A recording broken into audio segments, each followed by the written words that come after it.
अस्सलामुअलैकुम। Welcome to कामयाबी का सफ़र। इकबाल ने क्या खूब कहा है, आह किसकी जुस्तजू आवारा रखती है तुझे, आह किसकी जुस्तजू आवारा रखती है तुझे, राह तू, रहरो भी तू, रहबर भी तू, मंजिल भी तू। इसी ख्वाब को लेते हुए कुछ जवान पाकिस्तान का टैलेंट मुख्तलिफ़ शहर के अंदर, मुल्कों के अंदर काम कर रहा है, डे बाई डे अपने टैलेंट को आगे लेकर आ रहा है। हम ऐसी एक नर्सरी पे मौजूद हैं जो इस टैलेंट को निखारती है, तैयार करती है, पॉलिश करती है।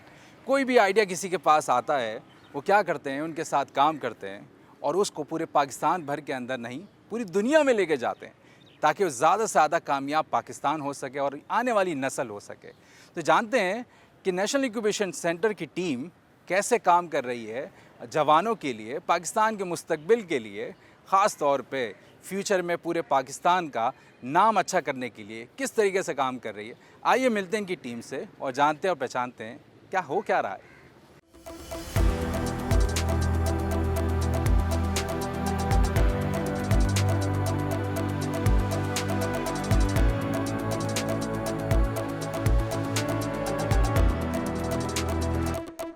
पाकिस्तान में बेतहाशा स्कूल हैं और हर स्कूल की एक नर्सरी होती है।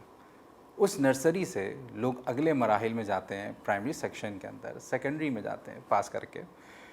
वो जो नर्सरी है वो काम करती है बेस बनाने में।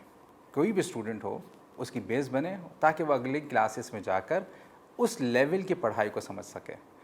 बिल्कुल इसी तरीके से NIC नेशनल इंक्यूबेशन सेंटर काम करता है बेस बनाने के, उन एंटरप्रेन्योर्स, उस यंग टैलेंट की, कि वो आगे मराहिल में जा सकें अगले और कुछ ऐसा काम कर सकें अपने लिए और पाकिस्तान के लिए। तो हम मौजूद हैं उमर आबिदीन के साथ, और जो NIC डायरेक्टर कराची हैं, और उनसे बात करेंगे कि किस तरीके से इकोसिस्टम बना हुआ है पाकिस्तान का और या पाकिस्तानी टैलेंट काम कैसे कर रहा है। सर, सबसे पहले बहुत शुक्रिया प्रोग्राम में आने का, कामयाबी के सफ़र के अंदर। सर, पाकिस्तान का इकोसिस्टम कैसा है और NIC कराची क्या कर रहा है, NIC कराची है क्या, और किस तरीके से एंटरप्रेन्योर्स को सपोर्ट करता है? ओह, तो इतने सारे सवाल और इतने बड़े बड़े सवाल। देखिए, पाकिस्तान के इकोसिस्टम जो है, जो स्टार्टअप इकोसिस्टम जो हम कहते हैं, इस वक्त अपनी खुद जवानी में है।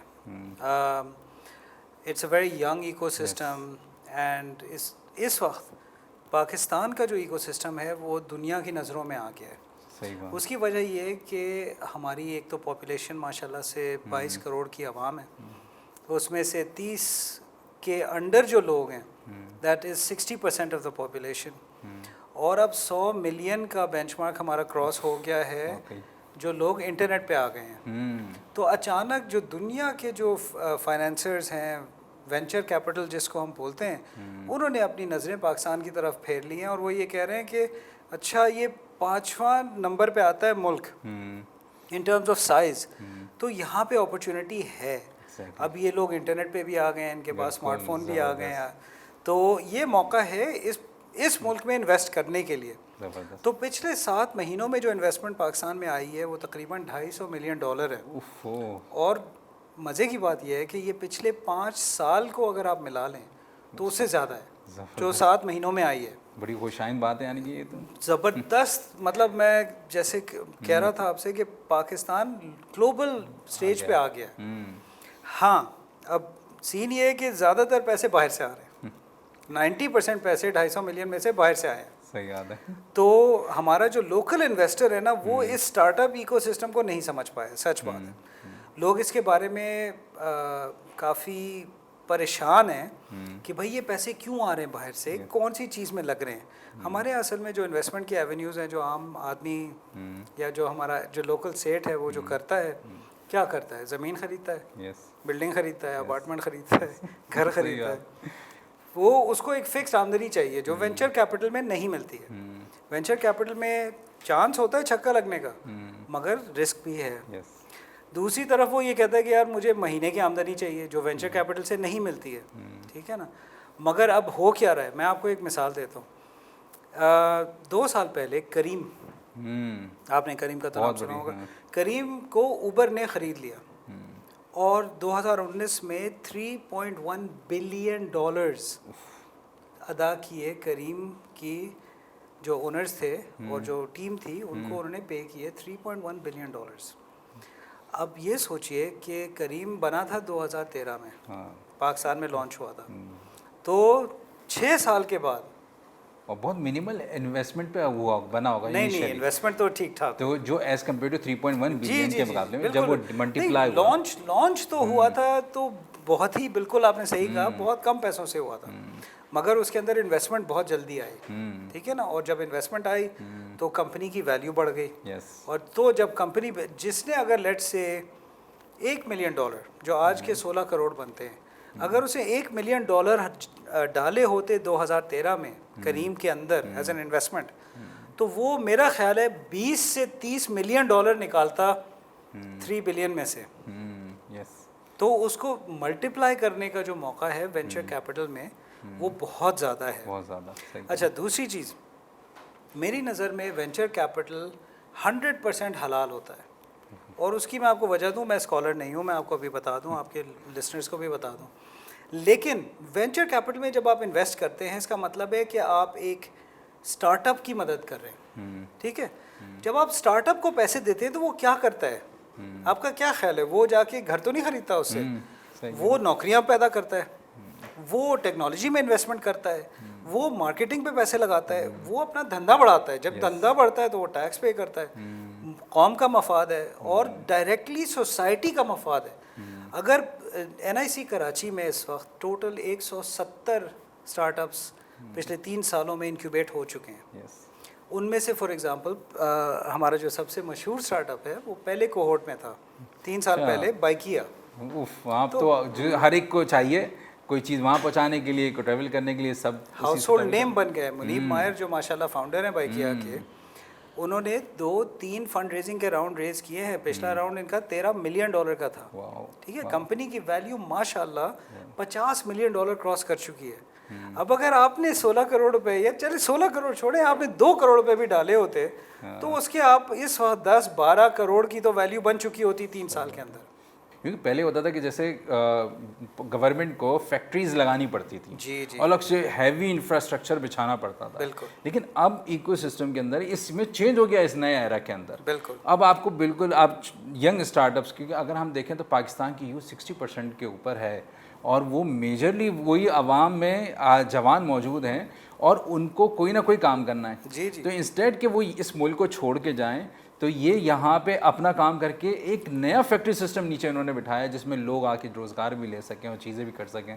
तो ये तो बड़ी यूनिक एक कामयाबी है जो ख़ासतौर पे जैसे आपने बाइकिया का जिक्र किया कि उसने हासिल की।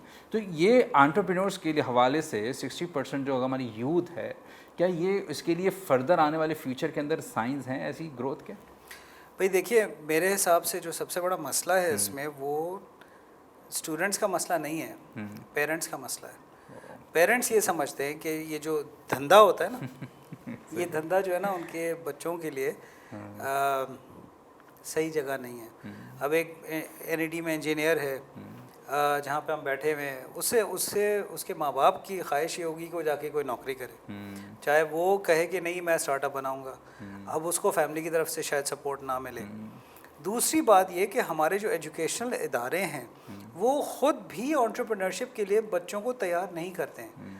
तो जब वो NIC जैसे इदारे में आते हैं वो काफ़ी बौखला जाते हैं कि यार यहाँ पे तो मुझे बहुत डिफरेंट तरीके से स्किल सेट बनानी पड़ रही है, आपको अपना बिजनेस के बारे में अलग तरीके से सोचना पड़ता है। तो हम यहाँ पे ट्रेनिंग प्रोग्राम भी चलाते हैं, 4-4 महीने का ट्रेनिंग प्रोग्राम होता है हमारा, क्योंकि उसमें 2 ही चीज़ें सुनी होती हैं, एक डॉक्टर और एक इंजीनियर जी। और वो यही चीज़ों से सब लोग ग्रूम करते हुए आ रहे होते हैं कि इस यूनिवर्सिटी में जाना और यहाँ से इंजीनियरिंग पास करना और पास करने के बाद फ़लाँ कंपनी में फ़लाँ जगह पे जॉब के लिए अप्लाई करना। सर एक तीसरा भी है, लोग आजकल MBA बहुत ज़्यादा कर रहे हैं तो MBA के बाद तो ये होता है कि भाई मुझे यूनिलीवर में जाना है, मुझे रैकेट में जाना है, मुझे प्रॉक्टर एंड गैम्बल में जाना है, पेप्सी में जाना है, कोक में जाना है। 5-6 कंपनियां पाकिस्तान में, बाकी सबके तो मुझे एंग्रो में, चलो मैं एंग्रो भी जा सकता हूँ, मैं नेस्ले जा सकता हूँ, मगर ये 10 कंपनियों के बाद लोग कहते हैं कि यार अब ये टॉप टियर कंपनीज़ के बाद तो मुझे कोई नौकरी करनी नहीं है। सही कह रहे हैं। अब अगर आपको उससे छोटी नौकरी लगी तो आपके फैमिली वाले भी ना खुश, आप भी ना खुश, दुनिया आपसे आपको हकीर नज़र से देख रही है, तो उससे बहुत बेहतर नहीं है कि आप अपना कुछ शुरू करें। मैं एक हैशटैग यूज़ करता हूँ जिसका फ्रेज़ है स्टार्ट समथिंग।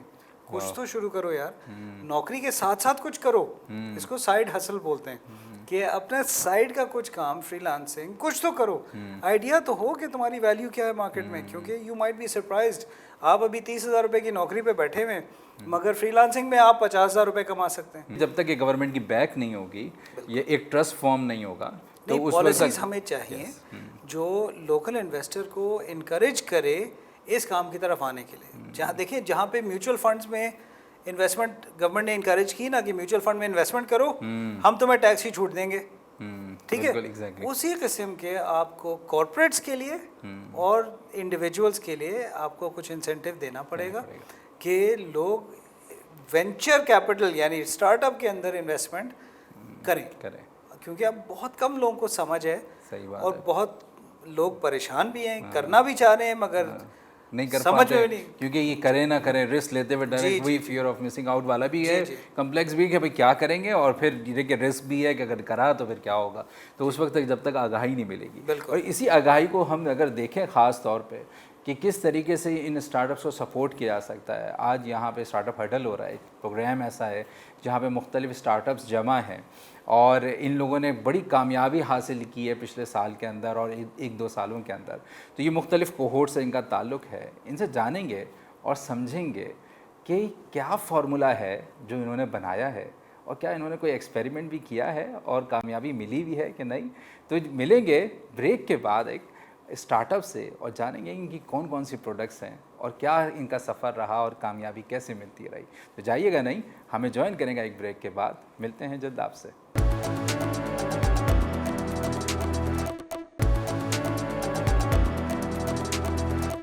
Welcome back. हम मौजूद हैं NIC national incubation centre Karachi के अंदर।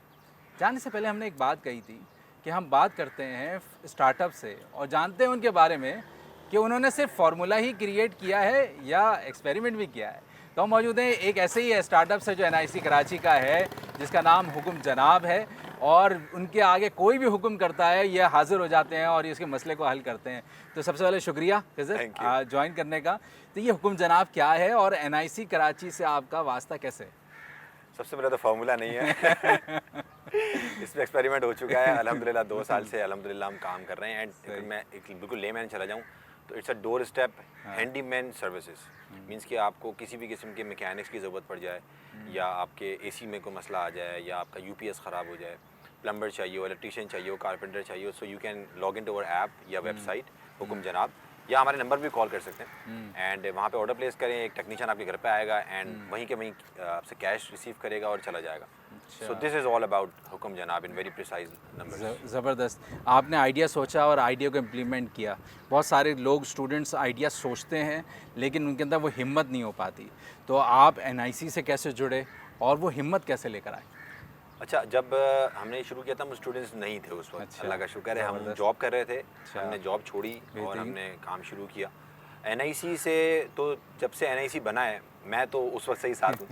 जो मुझे सुन रहे होंगे वो हंस रहे होंगे कि मैं जा नहीं रहा NIC से, लेकिन NIC में शुरू में साथ हूँ, बहुत अरसा हो गया है। और एक पोस्ट आई थी NIC के डायरेक्टर की कि भाई जो भी स्टार्टअप्स हैं ज़रा आके मिल लें। सो मैं पहुँच गया, उनसे बातचीत हुई, हमें जगह अच्छी लगी, हमने बोला अप्लाई करते हैं and luckily we got selected. मुझे नहीं पता था कि ये सब कुछ NIC में होता है या कितने मेंटोर्स आते हैं, कितनी एक्सपोजर्स मिल जाते हैं, कितनी नेटवर्किंग क्रिएट हो जाती है, कितनी ज़्यादा मुझे जो मैं अपनी बात करूँगा कितना ज़्यादा बोलना आ जाता है इंसान को। ये सब चीज़ें NIC से अब लेवल पे आई, क्योंकि हम भी सेल्स का काम करते थे पहले जब जॉब करते थे, तो शायद वहाँ इतनी डेवलपमेंट नहीं थी जितनी NIC में आने के बाद लोगों से मिलना, स्टार्टअप्स के बारे में जानना। आजकल भी आपने देखा होगा हर कोई स्टार्टअप करता रहता है, बट लोग बोलते हैं स्टार्टअप क्या है यार, ये बिज़नेस क्यों नहीं है, स्टार्टअप क्यों? तो यहीं पे आके समझ में आया कि फ़र्क क्या है कारखाने में और एक स्टार्टअप में। सो ज़बरदस्त। तो लोग कहते हैं कि जब तक आपके पास मिलियंस ऑफ डॉलर ना हो तो आप अपने बिजनेस में शामिल ना हो। क्या आपका तजुर्बा भी ऐसा ही है या मुख्तलिफ है? अच्छा, आपने वर्ड यूज़ किया बिज़नेस। हाँ। तो बिज़नेस तो ज़रूरत नहीं है उसके लिए कि आपके पास 2 रुपये या मतलब फॉर एग्जांपल 100 रुपये में आपने एक चीज़ खरीदी, फॉर एग्जांपल आपने 2 रुपये ऊपर रख के बेच दी, 2 रुपये कमा लिए और आपने ये रोलिंग शुरू कर दी, आपको पैसे नहीं चाहिए। अगर आप स्टार्टअप की बात करते हो तो येस यू नीड फंडिंग, आपको बूट स्ट्रैप में कुछ पैसे होने चाहिए, क्योंकि आपको एक ऐसी चीज़ करनी है क्योंकि आप एक एंटरप्रेन्योर हैं जो कि मार्केट में एग्जिस्ट नहीं करती। ठीक है, ज़बरदस्त। कितने लोग, कितनी फैमिलीज इस्तिफ़ादा हासिल कर चुकी होंगी आपसे? तकरीबन 50 प्लस मेरे पास टेक्नीशियंस हैं जिनकी वाह। फैमिलीज अल्हम्दुलिल्लाह पैसे कमा रही हैं। वाह। कुछ ज़्यादा कमा रही हैं, कुछ कम कमा रही हैं, क्योंकि अब एक मॉडल है मार्केट प्लेस की तरह का, तो वी कैन वाह। नॉट, लेकिन हाँ कमा रहे हैं। उसके बाद मेरे अपने एम्प्लॉइज़ कम से कम 7 हैं, वाह। तो अल्हम्दुलिल्लाह वो भी शुरू दिन से ही लगे हैं मेरे साथ। वाह। थाउजेंड्स फैमिलीज ऐसी हैं हमारे पास वाह। अल्हम्दुलिल्लाह, वाह। जो मतलब थाउजेंड्स ऑफ फैमिलीज हैं जो हम जिनको सर्व कर चुके हैं। ज़बरदस्त। और वो सारे लोग जो हमारे पास काम करते हैं, सबसे अच्छी बात ये है कि वो सर्टिफाइड भी होते हैं किसी न किसी ट्रेनिंग सेंटर से। तो सबसे बड़ा ट्रस्ट लोगों के पास यही है। ज़बरदस्त, बेहतरीन। आइए मिलते हैं हम एक और स्टार्टअप से और जानते हैं उनकी स्टोरी कि किस तरीके से आवाम ने उनसे बेनिफिट लिया है और उन्होंने किस तरीके से अपनी जॉब्स प्रोड्यूस की हैं, क्रिएट की हैं मार्केट के अंदर, ताकि वो पाकिस्तान को भी सपोर्ट कर सकें। आइए मिलते हैं उनसे।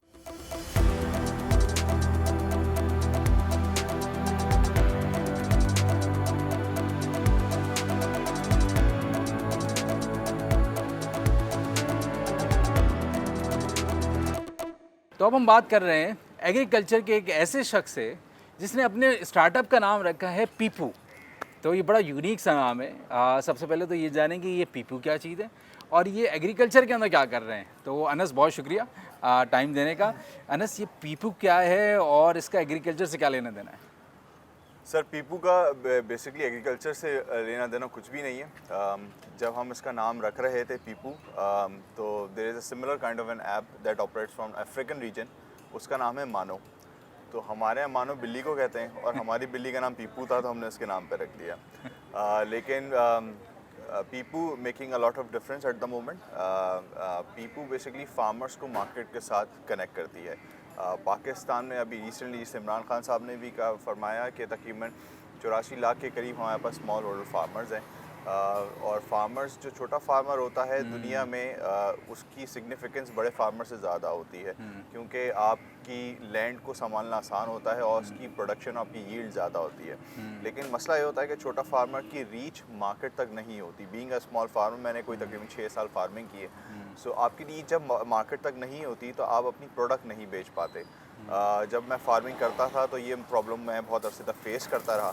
सो हमने एक तरीका निकाला इसका 2019 में। ऐप्स का बड़ा रुझान था, 3G 4G बहुत उरूज पे था। तो वी थॉट कि हम इस तरह की एक ऐप बनाएं जिसके लिए फार्मर्स को मार्केट के साथ कनेक्ट कर सकें।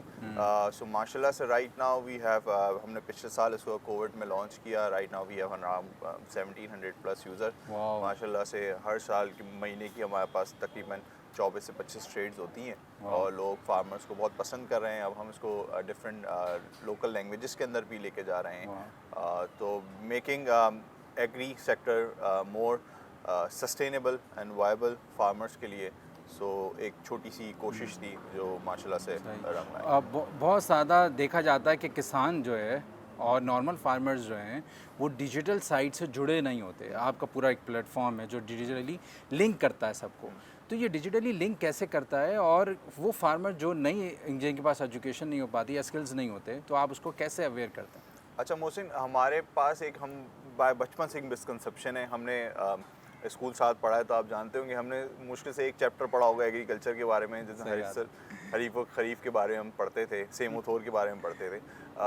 मेरे ख्याल से फार्मर से पढ़ा, जब मैंने फार्मिंग की तो मेरे पास भी यही कंसेप्शन थी कि फार्मर बहुत इलिटरेट होता है, उसके पास अवेयरनेस नहीं होती। लेकिन ऐसा नहीं है। अगर हम देखें एक ऐसा बंदा, उससे बड़ा एंटरप्रेन्योर हमने अपनी लाइफ में नहीं देखा। अगर आप उसको सही से विजुलाइज करें, एक ऐसी ज़मीन जिसको उसने बीज डाला है, उसने अभी विजुलाइज नहीं किया, उसको पता नहीं है कि ई जस्ट हैव विजन के यार ये 6 महीने बाद क्रॉप देगी। हम तो यहाँ छोटी छोटी इन्वेस्टमेंट्स करते हैं, बहुत डरते हैं। हम इतनी सारी पेपर वर्क्स देखते हैं, हम तमाम देखते हैं, लोगों से पूछते हैं। वो एक ज़मीन के ऊपर, कोई ज़मीन का बीज बोता है, 6 महीने उसको फसल मिलती है, एंड ही स्टार्ट सेलिंग। सो अगर आप उसके पास किसी नई इनोवेशन की तरफ जाएं और उसके बाद बात करेंगे जी ये मेरे पास एक अपॉर्चुनिटी है, आप अपनी प्रोडक्ट को बेचना चाहते हैं, ये एक इंसान की फितरत है। आपके पास जहाँ 2 पैसे का आपको फ़ायदा नज़र आता है, आप उसकी तरफ अपॉर्चुनिटी की तरफ जाते हैं। जब हमने फार्मर्स को बताया कि आप बहुत आसानी से एक मार्केट कैप्चर कर सकते हैं, अभी तक तो उसके लिए एक बहुत लिमिटेड रीजन अवेलेबल था।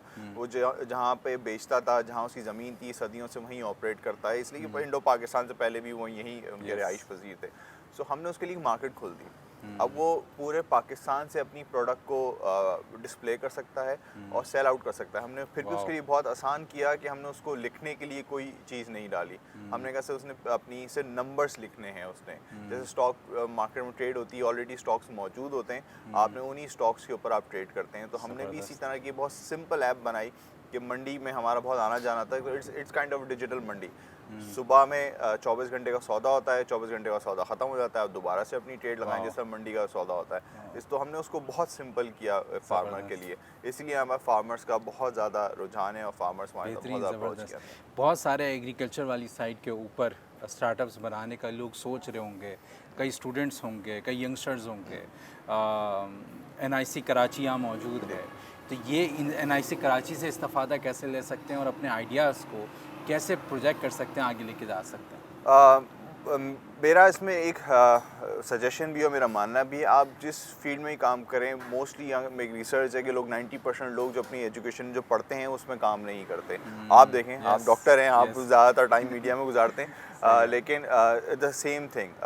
सो अगर आपने किसी भी प्रोडक्ट या किसी फील्ड में काम करना है तो उसके ऊपर थोड़े 6-7 महीने आप लगाएं। तो जितने भी एग्री पे, अगर मैं एज अ मेंटोर भी लोगों को मेंटोरिंग करता हूं, तो मैं लोगों को बताता हूं कि अगर आपने कोई फील्ड करनी है उसमें 6 से 7 महीने लगाएं। ऐसा नहीं है कि यार उस रीजन में कहते हैं कि अमेरिका में आइडिया चल गया, यूके में आइडिया, उनके डायनामिक्स बहुत चेंज है, उनकी ग्राउंड रियलिटीज़ बहुत चेंज है। सो आप ये इस बेसिस के ऊपर कोई आइडिया नहीं चला सकते कि आपने यार वहाँ चल गया तो हमारे पास चल गया, ये फ्लो क्या आपको चल गया, लेकिन मोस्टली ऐसा होता नहीं है। So you need to work on your paper work, आपका पेपर वर्क होना चाहिए, आपके ग्राउंड्स होने चाहिए, आपके नंबर्स होने चाहिए, ताकि आप आराम से किसी को प्रेजेंट कर सकें और किसी को समझा सकें कि आप एग्जैक्टली करते क्या। NIC itself a very good place. आप डिफरेंट स्टार्टअप्स के लिए इंक्यूबेशन की अपॉर्चुनिटी है, आपको 1 साल की जगह मिलती है, आपके मेंटोरिंग है। अभी आप देख रहे हैं अंदर एक छोटी सी स्टार्टअप्स की डिस्कशन चल रही है, किस तरह से कोलैबोरेट कर सकते हैं। So networking is very important for the startups और किस तरह से आप ग्रो कर सकते हैं। ज़बरदस्त, बेहतरीन।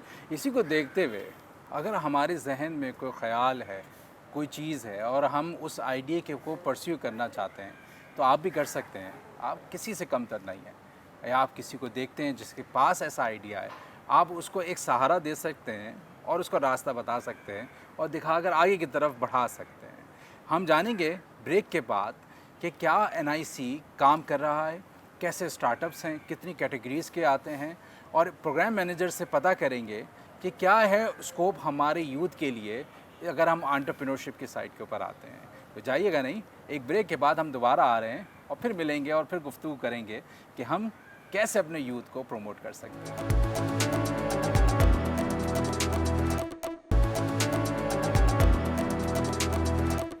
Welcome back.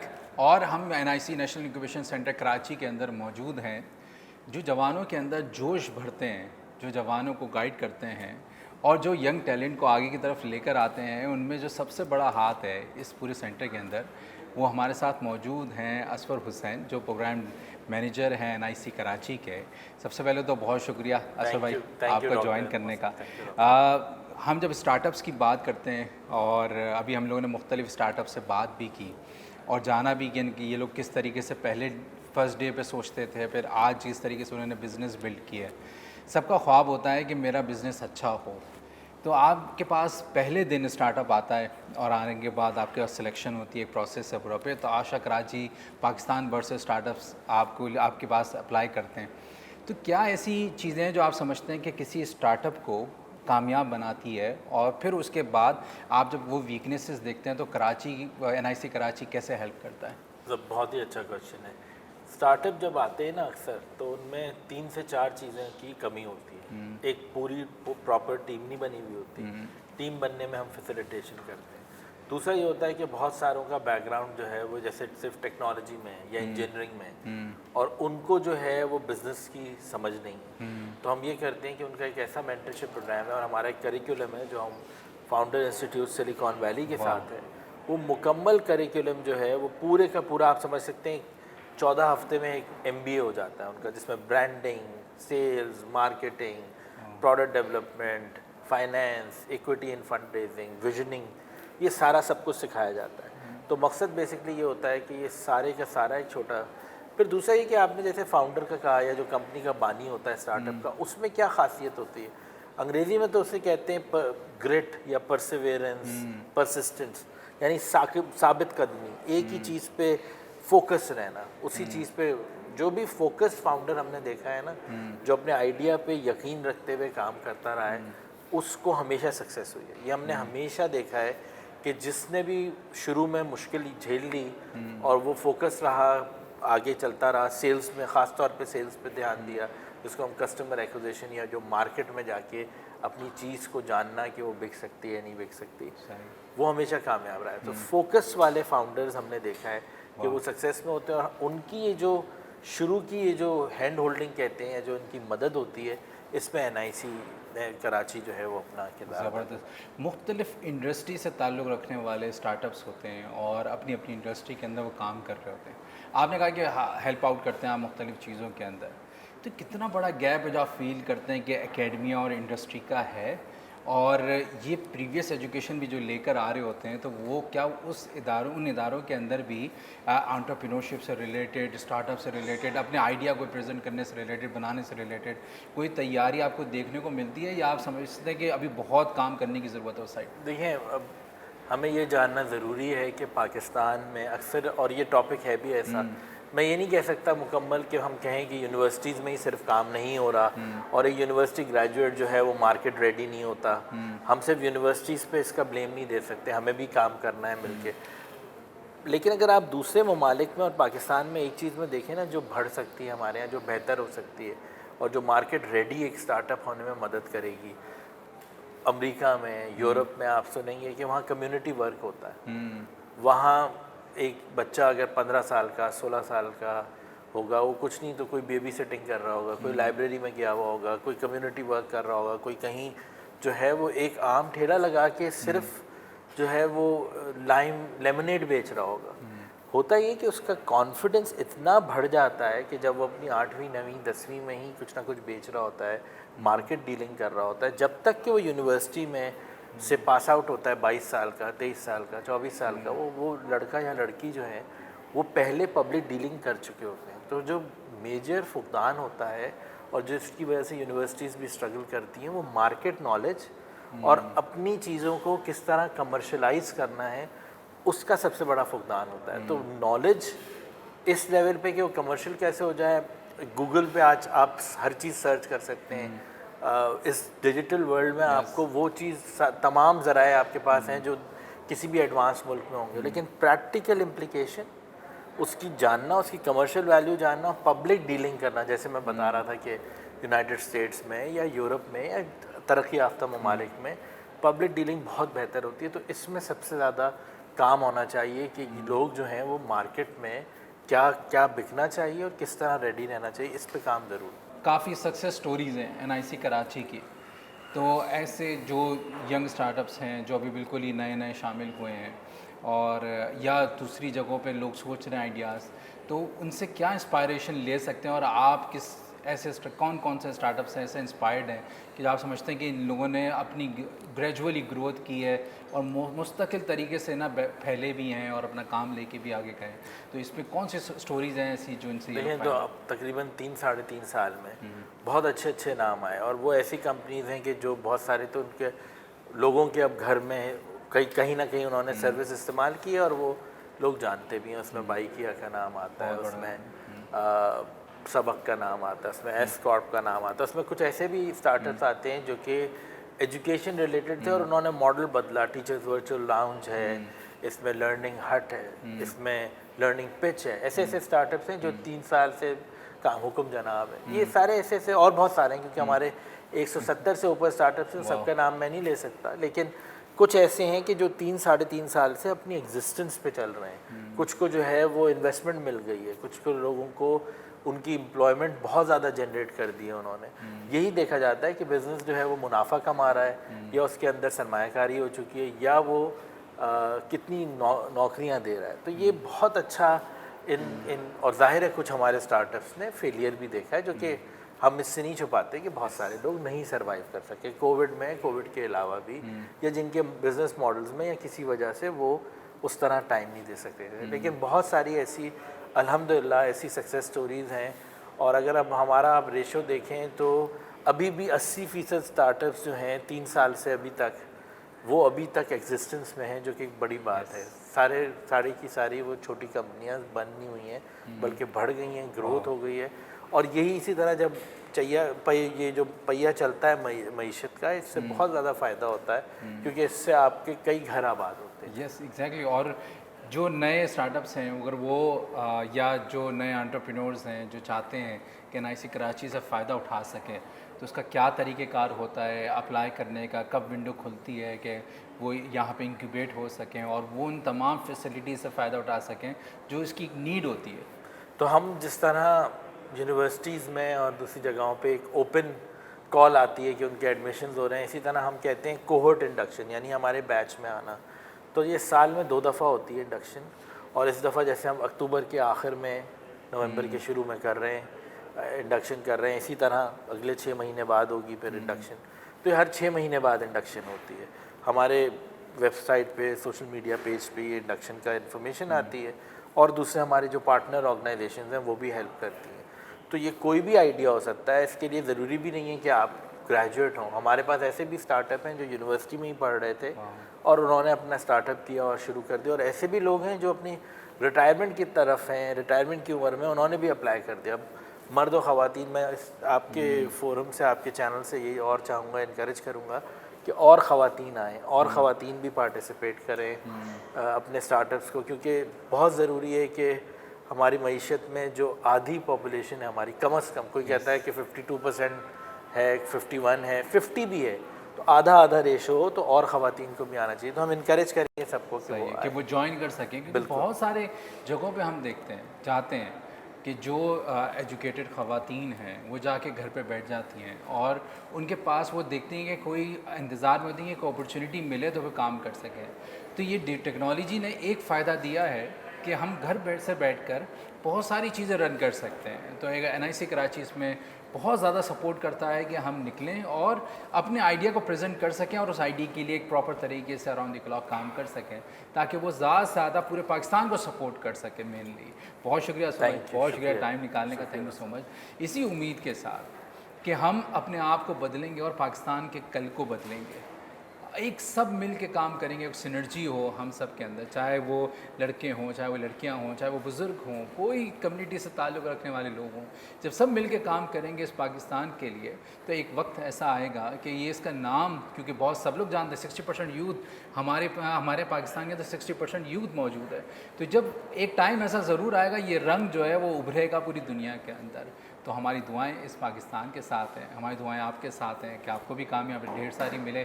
हम अगले शो में फिर दोबारा मुलाकात करेंगे एक नए टॉपिक के साथ, एक नई ऑर्गेनाइजेशन और कुछ नए लोगों के साथ। उस वक्त तक के लिए इजाज़त दीजिए डॉक्टर मोहसिन को। इंशाल्लाह आपसे मुलाकात होती है नए प्रोग्राम में।